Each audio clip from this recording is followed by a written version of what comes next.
भारतातल्या लोकसभेच्या निवडणुका पार पडलेल्या आहेत आणि आपणा सर्वांना माहितीच आहे की महाराष्ट्रामध्ये पवार साहेबांच्या नेतृत्वाखाली राष्ट्रवादी काँग्रेस शरदचंद्र पवार पक्षाने 10 जागा लढवलेल्या होत्या।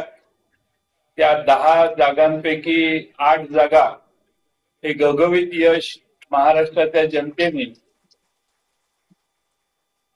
आमच्या पक्षाला आणि महाविकास आघाडीला दिलेला आहे। महाविकास आघाडीतील आमचे दुसरे सहकारी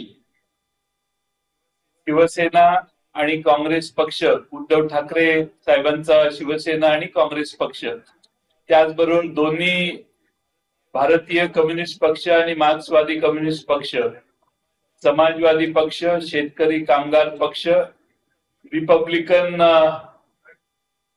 पक्षापैकी अनेक घटक आणि महाराष्ट्रातले वेगवेगळे सामाजिक काम कार्यरत असणाऱ्या संस्था या सगळ्यांनी या महाविकास आघाडीला पाठिंबा दिलेला होता। या निवडणुकीमध्ये सर्व पक्षांनी एकसंघपणाने काम केलं आणि महाराष्ट्रामध्ये जवळपास 30-31 जागा या महाविकास आघाडीच्या विचाराच्या आज विजयी झाल्याचं चित्र आपल्या सर्वांच्या समोर आलेलं आहे। आज पक्षाच्या या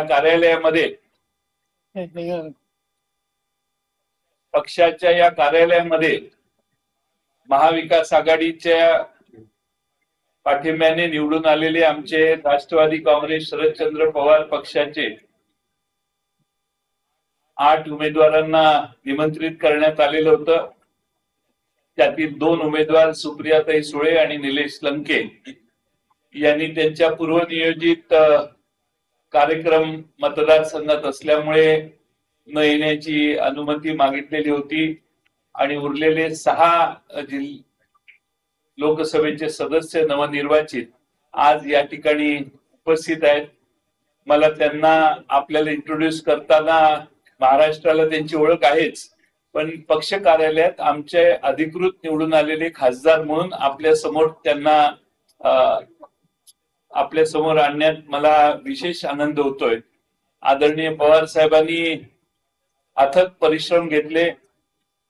या महाराष्ट्रभर आणि अगदी हरियाणापर्यंत जाऊन वेगवेगळ्या ठिकाणी पवार साहेबांनी सभा घेतल्या आणि महाराष्ट्रात एकंदरीतच वातावरण पवार साहेबांच्या पुढाकाराने, उद्धव ठाकरे यांच्या पुढाकाराने आणि राहुल गांधींच्या पुढाकारामुळे सकारात्मक झालं आणि त्यातून महाराष्ट्रात हा विजय प्राप्त झालेला आहे।